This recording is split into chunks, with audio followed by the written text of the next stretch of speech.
Our next case study is from Myfanwy Lawrence, who's the Product Development Manager for Walking and Cycling, Precinct and Programme Development at Transport for New South Wales, and Zoe Green, who's the Service Designer at Meld Studios. I'm Myfanwy Lawrence. I work for Transport for New South Wales in the infrastructure and place division. I lead a team which is really interested in how urban design and design-led thinking can actually bring better outcomes to both the built environment but also for active transport and walking and cycling. Yeah. And I'm Zoe. I work at a design and research company called Meld Studios. We work in lots of different contexts to understand really complex problems using a human-centered design approach when we work with and not for people. So that's how Myfanwy and I met, actually, and we'll talk a little bit more about our relationship as we go.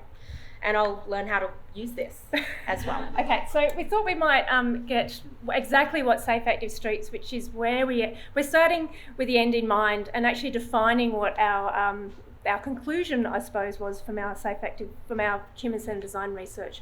So we're actually looking, and I must actually, before I go into this, I have a few things to declare. I've completely plagiarised the name of this project from Western Australia, who are also doing a Safe Active Street. They know they're fine with it. I'm not wedded to the name, but it actually comes up with a good acronym, and Transport for New South Wales is all about acronyms, so this project is known as the SAS program.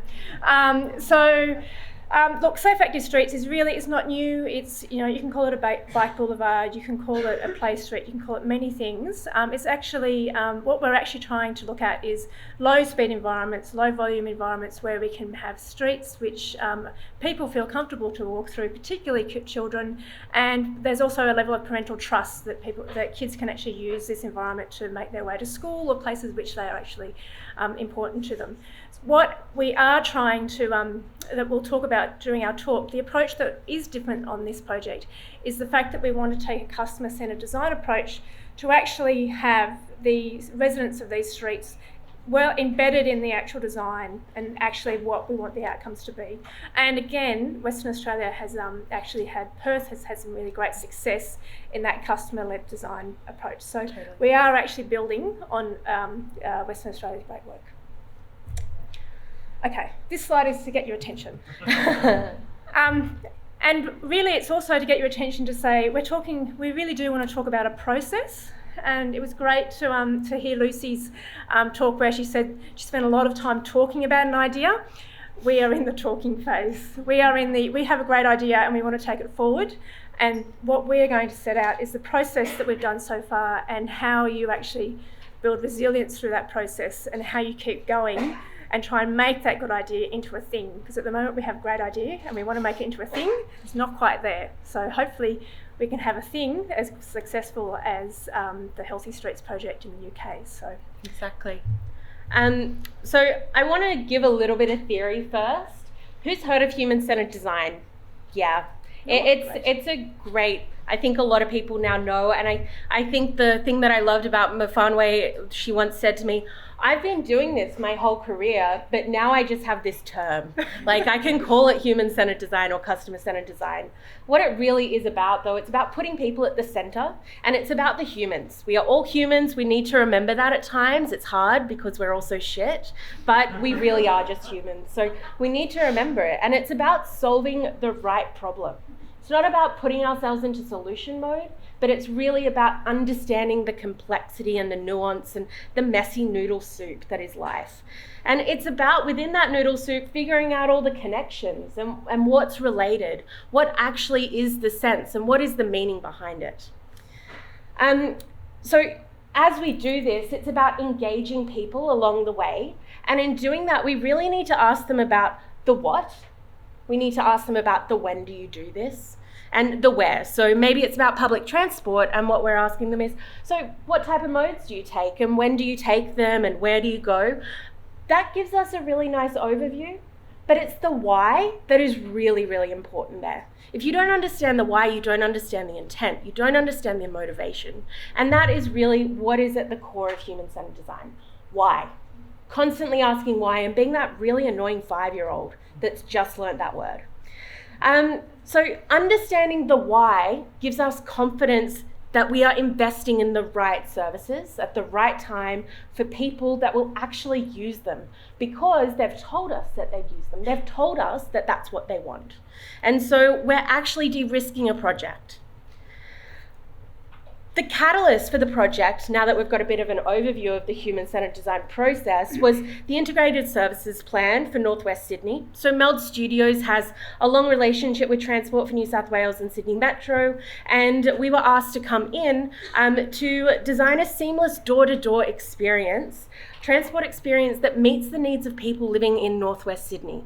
The catalyst of this was the launch of the $8 billion Sydney Metro that's just rolled out, but it was really about understanding what are customers doing in this area, what are residents and citizens doing in the Northwest, how are they getting places, why are they going places, and we really needed to provide at the end a realistic model that kind of leaves that car at home. I opt for my Opal card or my walking shoes instead of my car keys when I leave the house. And what was unique about this study is usually when transport, and this is a bit of a confession, usually when we do an integrated transport plan, it's a bus plan. It's how we change bus services to actually integrate with whatever the new services came in. So this plan was actually quite unique for the fact, and I know there's no bus planners in the room from transport. So they're a bit unsettled because we were looking at outside the bus planning realm as well, and that's really how we got such fertile research. Exactly. We were bringing all modes together. How does all of that stuff connect? The interchange experience, getting from the bus to the train, getting the kids to school, what does that look like? And so it was a new model, a methodology using human-centered design to create a transport plan. So this was our process. We engaged about 60 people plus 60 stakeholders within government, cross-government providers, and led them through a human-centered design approach to understand the why. So this is where we met Myfanwy in our project room in Chatswood, and she would come in and we would just ask a question. So tell us what you do. An hour later, we hadn't talked and she'd told us everything, and it was amazing. And we had all of this really rich, fertile knowledge. And what we were able to do was synthesize, bring in the customer insights of the 60 residents we'd spoken to. We'd be able to take ideas that Myfanwy had and her team, we could take them out to the public as well and start testing them. You can see an example down here in the far corner of actually using the mock station at Cudgegong Row, which is now Talong Station, to actually test out what bus plans might look like, what do shared pathways look like in the context, and what would you expect? What are the expectations around this? And one of the interesting things about that process is the Safe Active Street solution that we're now going forward with as an idea was one, I think it was probably, a 5-minute conversation. Hey, there's this really great idea, it's been done internationally, it's been done in other jurisdictions. Wouldn't it be good if we actually had one of these and we had it as part of one of our missing links? And that's where you have that sort of one idea can then make this progression. It's one idea to solve a big problem, because just one idea won't just solve it. It's not one solution, it's many.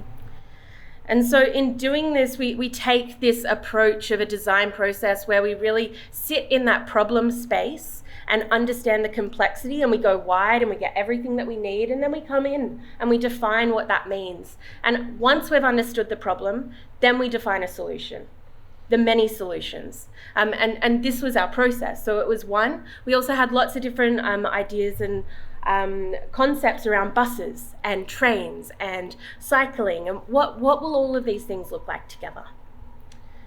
So what did we find out of this process, which took about 8 months, 5 months at the end of 2017.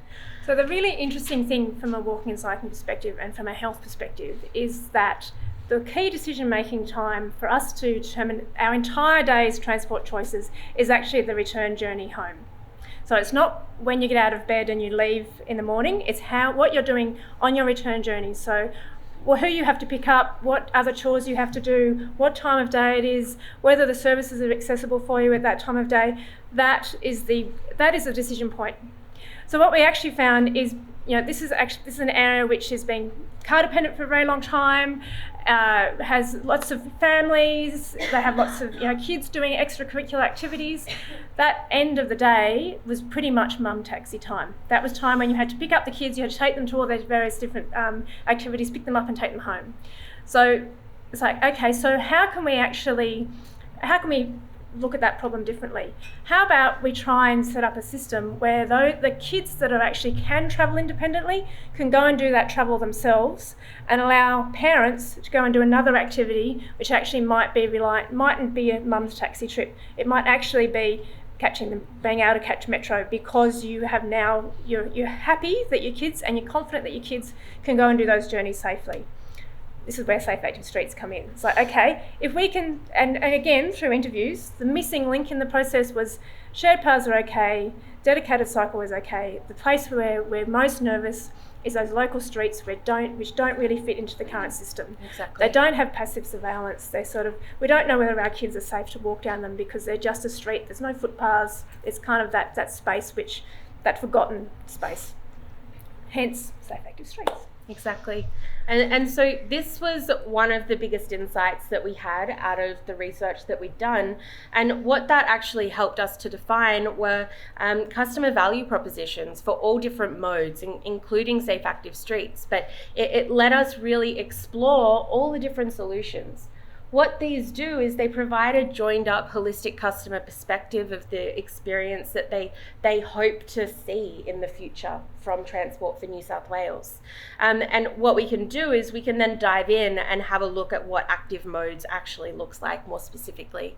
This is where we could really define Safe Active Streets in their perspective, from the customer's view, what needs to be in place and at what times, which Myfanwy's team helped us to define. At what time do we need to contact councils or involve them into our workshops? What is our short-term plan, our long-term plan? And we could start to define these together to actually give you something, a tool that you could then take out into the world and start to implement. Okay, so it was interesting that Lucy mentioned that lots of policies become policies and then they get put on a shelf and left there. So it's something that we really wanted to avoid. So part of the great things that the Integrated Transport Plan has, it actually has a time frame. Seemed like a long time ago when we actually put it in place, but it also has milestones around prototyping. So this is actually learning by doing. So the whole idea about this project is we go out, we nominate a site, we find a site, we run the customer centre design with that street, we actually implement the street, and we do some pre and post surveys, and then we learn from that experience, and then we go to another site, and then we do it again, and then we do it again, and then do it again. So that's our big idea. The prototyping is actually our big idea. So really we're in this really interesting situation now where we're keeping the idea alive while we get that prototype up and running. Exactly, and we just want to give you a little bit of history of how we got here. I know we have 5 minutes. So, keeping the last 3.5 years within about a minute, I guess, Meld Studios came in and we did lots of different types of research across transport, across the city, and it was actually at the point of using the case study of the Integrated Services Plan within the Northwest is when we met Myf and her team, and she popped in and going, hey, what you doing in here? Can I help? And at that point, we started this relationship. We delivered these customer value propositions, and one of the risks as a consultant is I would hate for my work to sit in a drawer. So how do we keep it alive? So it really is small steps, and it's interesting, you really lose you forget how long you've been doing something when you're doing it in small little bits. So it always, 2017 seems like a long time ago now. Sure does. So really what we've done is very, very slowly just kept momentum on this project. We've formed partnerships, we've identified prototype sites, we've held workshops, and that is really key to keeping this idea alive, is actually finding people who are aligned with what you want to do, who can help you and can actually then give you in-kind support, which then gives them something that they need, but also helps you keep that idea. And I can see Helen looking at the screen there. She's been a great help through Area Health. We've formed working groups with Parramatta Council. We now have a prototype site in Parramatta Council. And when I say a prototype site, it is a street they have promised not to do anything to until we get to it. So they're actually building a cycleway on either side of it, and they're keeping that street as a blank canvas for us. So when we go in and want to do our community design process, we've actually got a canvas to actually run that on. But in the meantime, we run a baseline survey with that community. We've got, usually baseline surveys with communities which are letterbox dropped, you get the usual 10 people and their dog. We've had over 400 responses to that survey, and that's all around what do you think of your street, how often do you walk, what's your tree canopy like, all these questions that are very broad, and we will then replicate that study in 12 months' time, regardless of what our intervention is. We've also got a good working relationship with Adam Lickman's team in the Office of Open Space, and we're sort of keeping eyes on what he's doing with his 5 Million Trees project, because they have trees, we want a leafy street, perfect match, let's work together and try and get those prototype sites up as well. So I suppose the takeaway from really these 3 years is it is actually really relationship building. It is finding the people who you can work with and finding the people who you can work with in kind while you're looking for that project champion, and also that funding to take it to the next step. Exactly.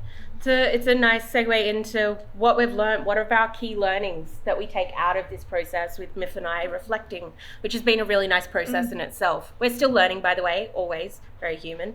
The first one is you need perseverance. She has it. It's incredible. Every time I catch up with her, it's like, I've done this little bit, and it's really empowering to see you run with our work and the work that we created together to make this real. The next one, continuously share, learn, fail, iterate, and reflect. This is a process in itself, and we should be going through this. We should take more time to actually fail at stuff so we can make stuff better. We should take more time to prototype and be rough and just put stuff out into the world rather than making it perfect before we do it. Let's actually take this process on board. It's all about relationships. It really is, and the relationship that we've built as kind of before client consultant becomes more of a different relationship where we can just have a casual chat about what is Safe Active Streets, what are you doing, how's your dog, oh yeah, do you want a glass of rosé? It actually starts to build out to be a little bit more, and that's really valuable that we keep this going, because I'm invested. I spent a lot of time and tears and pain doing this project with her, and so I want to see it succeed as much as she does. Oh, thanks. You're welcome.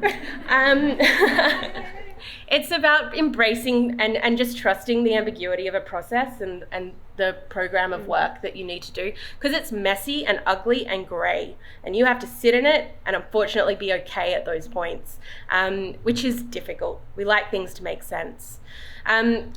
And the last one is you've got to celebrate the success. So we actually won a design award for the process that we did for the integrated transport plan, which is actually a really good reflection on the fact that the team worked really well together and those relationships worked well. And it is about this is a big success, but it's about celebrating the small successes you have along the way as well, because this process will take a long time and we need to acknowledge every success that we have. Exactly. I'm hoping we have at least 1 more minute. Great. We can do this quickly. We've got a really simple, reflective thing about, so why should you use human-centered design going forward rather than just sticking to the data? Data is great, but you also need the why behind it. So I really want to paint a picture of the Northwest. So there's a standard for buses that there should be a bus stop within 400 meters of walking for 80% of the population. Cool, great standard, 400 meters. What does that actually mean though? It's also as the crow flies. So it's straight over. You can't do this all the time. It's very convoluted. It ends up 800. So what does 400 meters look like in practice? Well, in the Northwest, it's called the hills for a reason. It's bloody hilly. It's really hot out there. It's 40 degrees in summer, especially out in a really big concrete land mass. It's far enough away from the city that it provides kind of a nice family aspect, and housing prices are generally kind of affordable, more affordable out there. So lots of houses, kids, 2, 3.5 kids maybe, the dog, and also there's it's been really underserved by public transport in the past. They've just had the bus, now they have a metro. What that means is that they've got 3 cars in the garage. It's really car driven, car centric. As soon as I turn 16, I'm in there. So in this context, it actually means a choice between getting the Opal card and the key. If we don't understand this nuance, the car's going to win every time. So we might not pick up the Opal card. We might not put on our shoes to do that walk instead. And we really need to understand customers' lives so we can de-risk delivering services that they won't use or that they don't need. That's it. Thank you.